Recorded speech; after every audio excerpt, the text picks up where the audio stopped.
Hi friends, good morning. તો આજે સવારના ઉઠી અને મેં પહેલાં બનાવ્યું હતું નાસ્તો.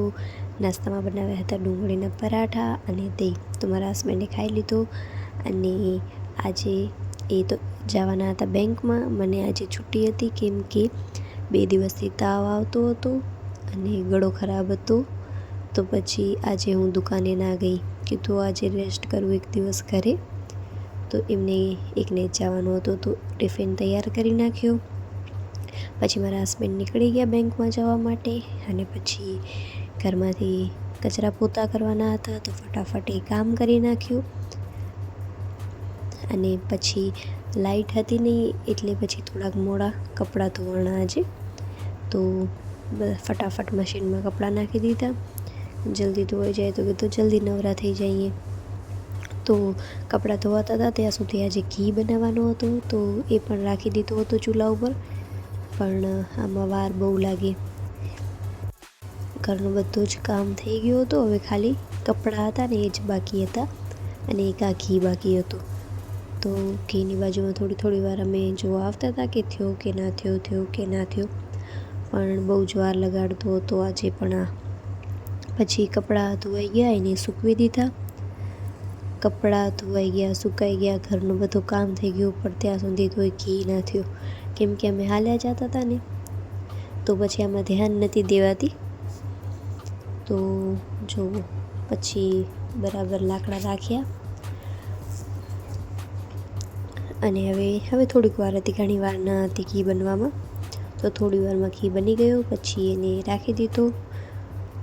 અને હું આજે આવી હતી શાકભાજીના અમુક બીજ વાવવાના બાકી રહી ગયા હતા તો કામ બધું થઈ ગયું હતું. તો કીધું હવે શું કરીએ, તો એ જ કરીએ. તો આવીને મટ્ટી મેં ખોલીને તો આમાં ઘણા બધા અળસિયા હતા. આ અળસિયા પહેલાં તો છે ને મેં ગોતીને નાખ્યા હતા આ બાજુ જ્યારે ગુલાબ વાવેલા હતા ને, કેમ કે ફૂલવાળા ઝાડમાં કે આ ગુલાબમાં અળસિયા હોય ને તો એ સારું. તો એ બધું કામ પતાવી અને પછી બેસી ગઈ જમવા કેમ કે બપોર થઈ ગઈ હતી અને ભૂખ પણ લાગી હતી. તો દાળ ભાત બનાવ્યા હતા તો એ ખાવા માટે બેસી ગઈ. બપોરના સૂઈ ગઈ હતી અને ઉઠી તો પાછી ભૂખ લાગી હતી. અને પણ કાંઈ ભાવતો ન હતો ખાવાનો, પણ મન થતું હતું ખાલી ખાવાનું કેમ કે તાવ આવતો હતો ને તો મોઢાનો આખો ટેસ્ટ જ ખબર નહીં ખરાબ થઈ ગયો. કાંઈ મજા જ નથી આવતી ખાવાની.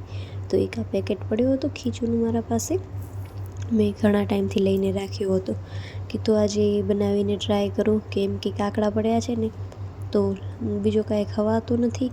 આજ ખાઈને જોઈ લઉં એટલે જ ફટાફટ ઉતરી જશે.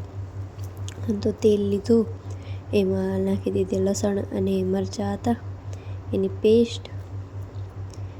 પછી એમાં પાણી નાખી દીધું અને પાછો જે લોટ આવ્યો હતો એ નાખી અને એને બરાબર મિક્સ કરવાનો હતો. તો હું આ બનાવતી હતી એટલી વારમાં છોકરીઓ આવી હતી આજે ગરબા ગાવા માટે. તો એને થોડી વાર જોવા ગઈ અને પાછી ફટાફટ આવીને આ છે ને બધું બગડી જાત. તો એને બરાબર મિક્સ કરી નાખ્યો. પછી તૈયાર થઈ ગયું મારું ખીચું. તો એના ઉપર થોડુંક મરચું અને તેલ નાખી દીધું અને બની તો ગયો. તો આમ જ લખેલું હતું એ પેકેટ પાછળ. તો કીધું હવે ટ્રાય કરી લઉં. બપોરના સૂઈને ઉઠી હતી ને તો હજી જુઓ કાંઈ સરખો સાચવ્યો પણ ન હતો ને પહેલાં ખાવા બેસી ગઈ. એ તો ખાઈને શરીરમાં કંઈક તાકાત આવે ને તો પછી કામ કરું. તો ખાઈ લીધું અને પછી સાંજે ગઈ હતી હું દવા લેવા માટે કેમ કે તાવ ઉતરતો જ ન હતું. તો જો ડૉક્ટરે મને ગોળી તો જો આપી છે, એની નજરમાં હું ઇન્સાન હઈશ કે જાનવર. આવી ગોળીઓ તો ગાયની ને એ લોકોની આવે છે. જ્યારે એને કંઈક થતું હોય ને તો એમના ડૉક્ટર આટલી મોટી ગોળીઓ આપે અને આ ડૉક્ટરે મને આવી ગોળી આપીએ.